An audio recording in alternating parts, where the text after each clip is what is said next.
Baseball, softball, track, and soccer are winding down, but there's still plenty of excitement left as we slide into the final few weeks of the regular season.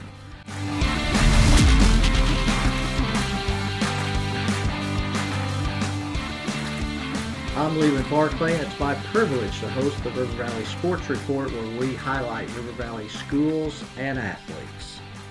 Tuesday, Greenwood's baseball team maintained its first-place status in the 5A West with a doubleheader sweep of Mountain Home at home. Greenwood won the opener 11-5 and won the nightcap 6-5 on Weston Pashir's RBI single in the bottom of the 7th inning. The Bulldogs remain tied atop the 5A West along with Greenbrier, both of which are 10-0 in the conference. And they'll meet on May the 2nd at Greenwood in a big doubleheader. The Lady Bulldogs also swept a doubleheader on Tuesday with 1-0 and 3-2 wins and have now moved into second place in the 5A West. Also Tuesday, the Van Buren Lady Pointers traveled north and won 1-0 and 4-0 decisions at Harrison, which was previously in second place in the conference. Emberlyn Caldwell threw a sparkling 2-hit shutout in the opener with 9 Ks. Haley Allen was 2 for 3 with 2 stolen bases and scored the game's only run on a base hit by Riley Lowry.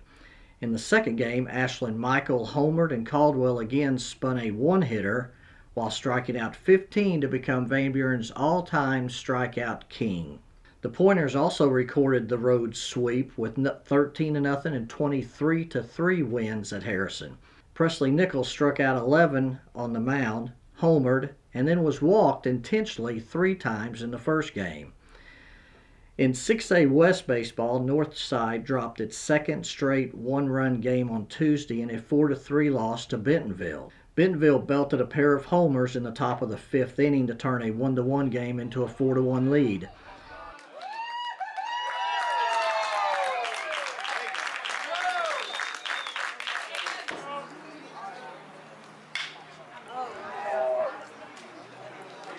That's gone.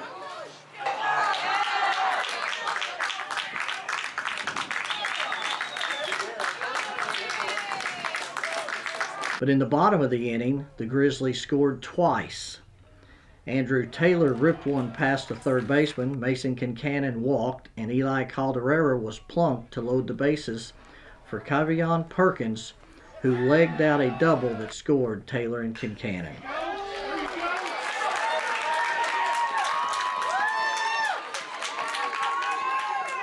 Bentonville, though, escaped further harm for the win. Southside dropped a pair to Springdale Harbor this week. Northside and Southside are fighting it out for the 6th and final state tournament berth. The Booneville Bearcats wrapped up their conference championship with a 17-0 win over Two Rivers and an 11-3 win over Subiaco Academy. Dax Goff slugged his 9th homer of the season on Monday. Goff is leading the area in just about every offensive category.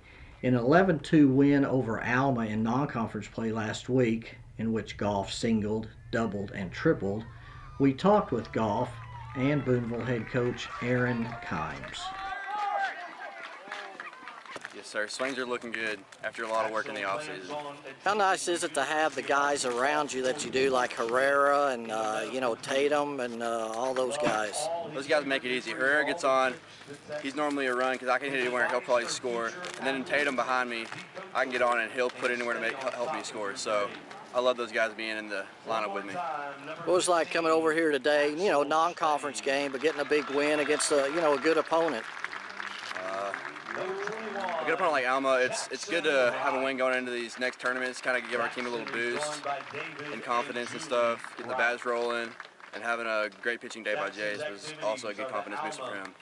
How nice was it beating Charleston last week? That was a pretty sweet win.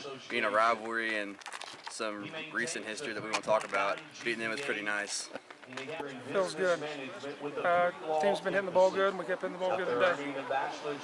Of course, you had a big conference win this week. You guys feel good about where you're at in the conference? Yes, sir.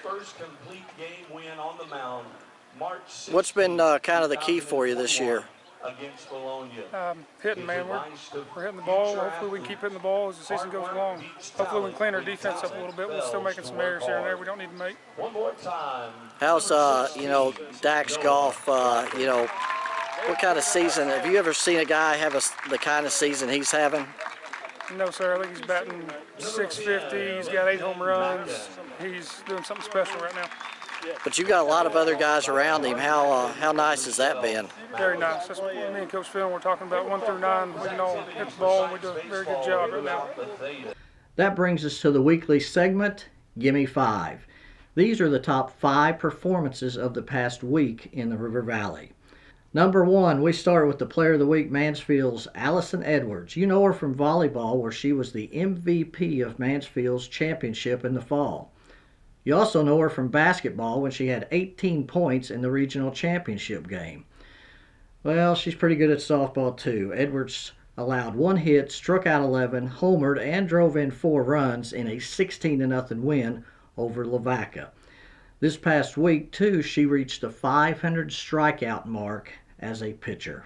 Number 2, Hackett hurler Mackenzie Freeman threw her 4th and 5th perfect games of the season in consecutive days in a 21-0 win over West Fork on Monday and a 5-0 win over Charleston on Tuesday. They were also her 9th and 10th career perfect games, which tied and then set the state record. In the 7-inning win over Charleston, Freeman had 15 strikeouts. The win over Charleston also clinched the conference championship for the Lady Hornets. Number 3, we stay in the circle, so to speak, where Booneville pitcher Lexi Franklin reached 600 strikeouts in her career in an 18-2 win over Waldron on Monday. Then on Tuesday, she struck out 12 more and had a double, a triple, and a game-winning solo homer in the 7th inning for a 6-5 win against Gentry. She also celebrated her 50th career win 3 weeks ago. Number 4, we'll keep the circle unbroken and turn to Southside and the Lady Mavericks, who scored 13 runs over the final 2 innings for a 17-7 run rule victory over Springdale on Tuesday. Olivia Washington, Isabella Sarton, and Holly Dingman each had 2 doubles. Number 5, what has become a weekly segment in a segment, Anna Woolsey scored 50 points again in the last chance meet in Clarksville on Tuesday. She again won the 100, 200, and 400 meter dashes, which will be now known in the River Valley Sports Report from this point forth as the Woolsey Sweep. She also won the 100 meter hurdles and the pole vault. To keep up with all the track, baseball, softball, and soccer action, you will definitely want to check out Every Day of the Northwest Arkansas and River Valley Democrat-Gazette, where you will get Players of the Week, rankings, scores, and notes for the best sports coverage in the state. You'll also want to pick up the Sunday River Valley Democrat-Gazette, available all across the River Valley, including eastern Oklahoma at Walgreens, Harps, Come and Go, and Casey's. The month of April has largely been devoted to the winter sports All River Valley honorees. This past week was girls basketball, and Sunday we'll take a look at the River Valley Boys Coach of the Year, Boys Player of the Year, and Boys Newcomer of the Year. We can all guess who the Coach and Player of the Year are, but the newcomer is a freshman from Oklahoma who you will definitely want to keep your eye on in the years to come. Also this past week we had a big section on the University of Arkansas at Fort Smith Hall of Fame banquet with multiple stories from Harold McIlvain. You can subscribe at rivervalleydemocratgazette.com/subscribe or by calling our customer service line at 479-684-5509. Be sure to follow the River Valley Democrat-Gazette Twitter account as well as mine, Walter Woody's, and Harold McIlvain's. You can view and purchase photos from our award-winning Arkansas Democrat-Gazette photographers that can be seen and purchased on our website, nwaonline.com/photo. Thank you for watching. Please like the video and subscribe to the channel. We're going to wrap up this week's River Valley Sports Report with video from Hunts Park on Tuesday. God bless you, and we'll see you next week.